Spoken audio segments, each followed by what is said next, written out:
So a friend of mine called me up a couple weeks ago, and when this guy calls me, I know he's got a good project in mind. So he says, hey, I want to do a music video, and I want to do it in Colorado. So immediately I'm like, yes, I'm 100% in. So we start to plan this trip, and this video is going to have a lot of things involved in it because a lot of things have happened. Number one, we get to shoot this music video. Number two, I'd just gotten my Blackmagic 6K camera. Number three, we're testing out the Xeen 24mm Cine lens, and I'm loving the image quality that this thing is giving me with the Blackmagic. As well, I haven't seen much footage. I haven't seen many videos featuring landscapes with the Blackmagic 6K. I've seen whenever you search for it on YouTube, it comes up with a lot of stuff from the 4K, and that's great. But this is a completely different camera and completely different quality. So I decided I wanted to do a video featuring the Blackmagic shooting landscapes. And so here's our trip from Colorado that we just finished, featuring the Blackmagic Pocket 6K and the Xeen 24mm lens. So we were scouting out locations. I was scouting out locations to potentially shoot this video, and because of everything being shut down, a lot of the national forest roads in Colorado were also shut down, meaning we'd have limited access to certain locations, to a lot of locations actually. So we really had to find some spots that were going to be accessible to us even though everything was shut down. So I decided, hey, let's try Winter Park area, kind of central Colorado, because there's a lot of areas there that have some recreational opportunities that don't require forest roads. They have easy access to them. So we could go south to Silverthorne or Buena Vista and Leadville area and still get onto some trailheads and some rivers. But we chose Winter Park partly because I'd never been there. So first off, love that area. Secondly, there was nobody there. It was basically a ghost town. We stayed at an Airbnb that had just opened up because the town had just lifted restrictions on short-term rentals. So we were able to get an Airbnb and stay in Winter Park at the ski resort, actually, in a condo, and it was just an amazing spot. But there was nothing going on. There was nobody there, which was actually really nice. But also there were no restaurants open just outside of our doorstep, which we were kind of counting on. So we picked a few spots to shoot. I went and did some location scouting before Willesse had gotten there, and was able to find some really great stuff just off of Highway 40 there. We did Berthoud Pass, or I don't know how you say that, Berthoud, whatever, Berthoud Pass, Second Creek Trail.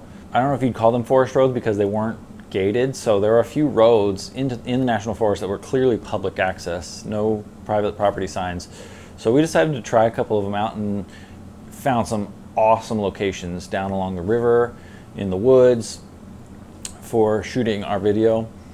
So I'm going to go through the things that I did like about the Blackmagic Pocket Cinema 6K and about a lot of the elements, the pieces that I have on my rig, some of the things that I like, and then I'll tell you some of the things that I don't like and things that I discovered that I don't like. First thing I discovered was a couple of weeks ago, I had shot a video. We got to go down to the Ozark National Forest in Arkansas. And because of the trip, the nature of the trip, I didn't want to bring the Xeen lens, knowing that it would probably get really dirty and it would just get tossed around. So I brought just a 30mm Sigma lens, 1.4. Shot a lot of footage. I liked it all for the most part.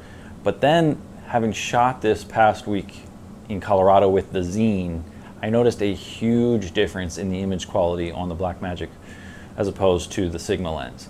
So lens definitely matters with this camera, and I mean, that's kind of a duh, that's a given. For any camera, your glass is going to greatly improve your image. But this thing was really noticeable, and just the sharpness and the clarity and the smoothness of the tones that came through the glass with the Xeen lens were amazing, and definitely worth the price. Like I said in my setup video, this camera body, number one, is terrible with autofocus. So I didn't bank on that and didn't buy an autofocus lens because of that. So because I wanted to put money into a good lens, I decided to get a cinema lens knowing that most of my stuff would be manual focus, and this thing really performs well. And you'll see in some of these images, I'll put some comparisons here. You'll see some of the Ozarks and you'll see some of the Rockies, and you'll see the difference in the quality of the lens, in the picture that the lens brings, and the colors that it brings as well. So that was one big thing that I really liked, was how the images turned out with the Xeen lens. I also liked the dynamic range of this camera. Of course, another duh, with a cinema camera you're gonna get great dynamic range.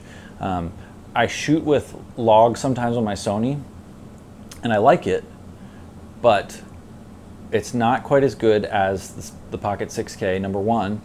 Number two, coloring is a lot easier with the Blackmagic, shooting in raw log format. So I really like the coloring and the dynamic range with the Blackmagic shot. Something else that really stuck out to me was the rolling shutter. So whenever I shoot with my Sony, you know, whether I'm shooting someone running and following them, or if I shoot from my gimbal or from the car, I notice the rolling shutter significantly. As you'll see in some of these running shots, some of these moving shots from the Pocket 6K, the rolling shutter is pretty minimal. It's noticeable just a little bit, but definitely minimal compared to a mirrorless camera or a DSLR. So that's something that really impressed me with the Blackmagic. Something else I really liked was actually the audio quality of the stereo mic on board the Blackmagic 6K. We did just a little clip up at the top of the mountain. Well, Lesay wanted to do just a quick promo. I didn't have a mic with me. We did like a behind the scenes, hey, you know, promo shot for his upcoming music video and single. And I loaded up in Premiere, and I actually really impressed with the quality of that audio. And it's something that I'm actually going to be able to use that audio, which I'm really impressed with. Another thing that really impresses me with the 6K is the Blackmagic RAW 6K 50 frames. So when I slow it down to 50% in Premiere, or 49%, or how, if you want to get exact to the 24 drop frames, well, roughly 50%, it is just smooth and crisp and sharp, and I can definitely see myself using this for just about everything that I shoot. I'll probably keep it on 50 frames. It does take up a little bit more space on your solid state drive, but it's negligible. If you're using a 2 terabyte or a 1 terabyte drive, you're not going to notice that much lack of space. So definitely love shooting in 50 frames for everything, and then I drop it in my 24 frame sequence and it looks awesome. So I'm really happy, as well as the actual playback of the Blackmagic RAW files in Premiere is phenomenal. I expected some lag, and I definitely notice lag when I'm using Sony files. Like, for some reason Premiere just does not like the MPEG-4 files, but these Blackmagic RAW files play perfectly in full 6K resolution when I load them into Premiere. So that's something I'm really happy with. Of course, you have to download the Blackmagic plugin. I'm really impressed with the playback and the editing, the ease of editing in Premiere even.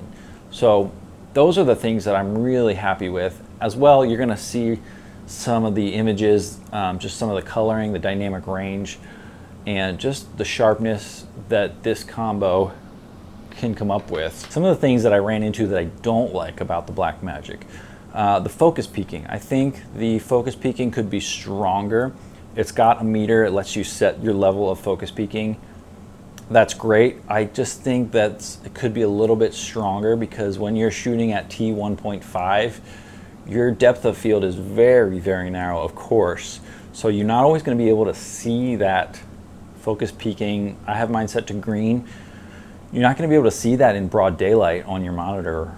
And I think that's something they could improve on and make that stronger and more visible on your monitor, both internal and external. Something else I think could be improved upon, and maybe I just have not come across this setting yet, is having your camera info appear on your external monitor. So I'm using a little Feel World 5-inch monitor. I really like it. I'm really impressed with the build quality. It's a solid metal 5-inch monitor.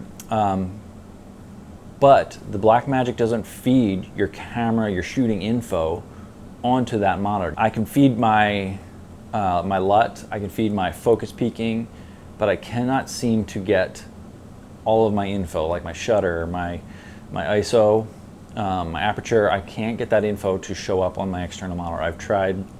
I think I've tried every setting. I just can't find it. If you know where it is, please comment below and tell me where it is, because I need that info on my external monitor. So that's something I think could be changed in future firmware updates. And then the last thing that I think, and most of these are just, they could add these on. These aren't like essential, like, duh, you should have added this, Blackmagic. These are kind of like, this would be nice. The last thing I think would be nice would be to have a tally lamp on the top of the body as well as the front.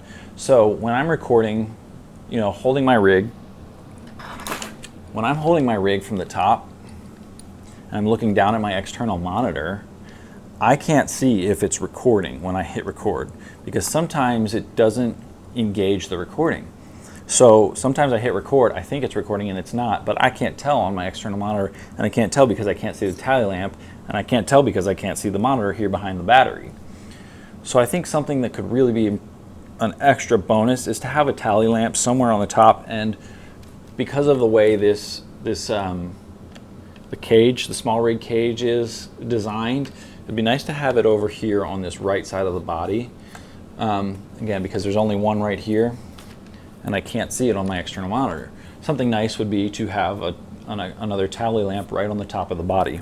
But again, not essential, just would be really nice. Something I noticed I don't like about my rig, like I said in my setup video, is the base plate that I use with a quick release. It's the Fotka DP500 quick release plate with 15mm rail mount. I will be getting rid of that because I absolutely cannot stand it anymore. It decides to loosen the plate, the body slides back from my follow focus and from the matte box. So I will be getting rid of that, and I would discourage people from getting that. I will be getting the small rig base plate. That's just one solid piece. It can't wiggle left or right, can't wiggle back and forth. That's the one I'm going for.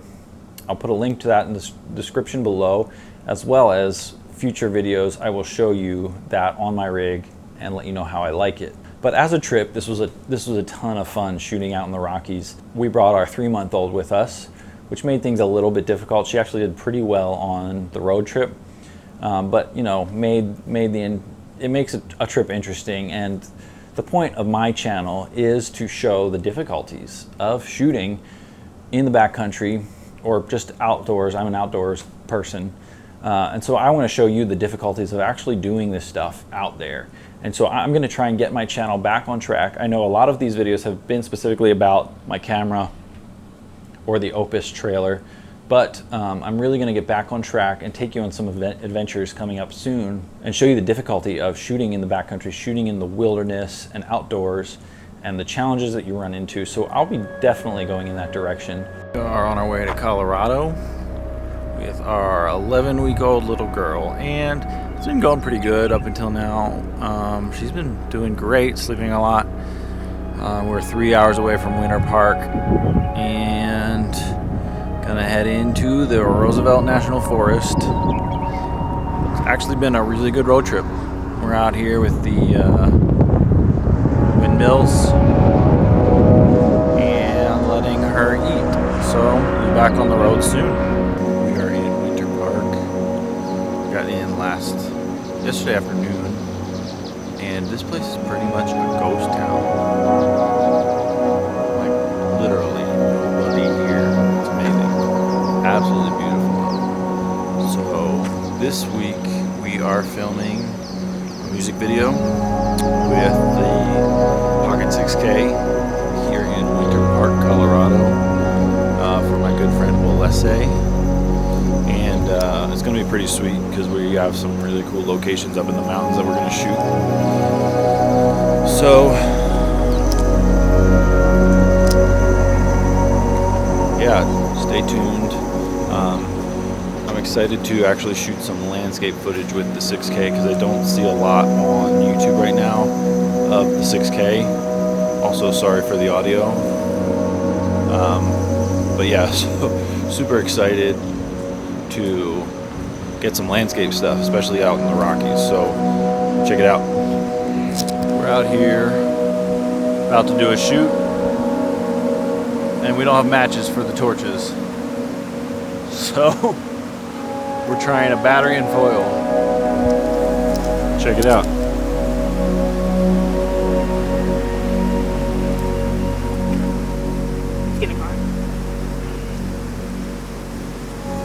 We're still gonna need to go get matches for the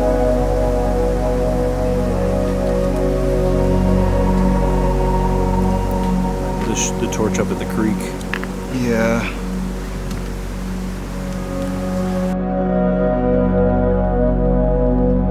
All right, hiking Bertude Pass or whatever. This is crazy, but it's beautiful.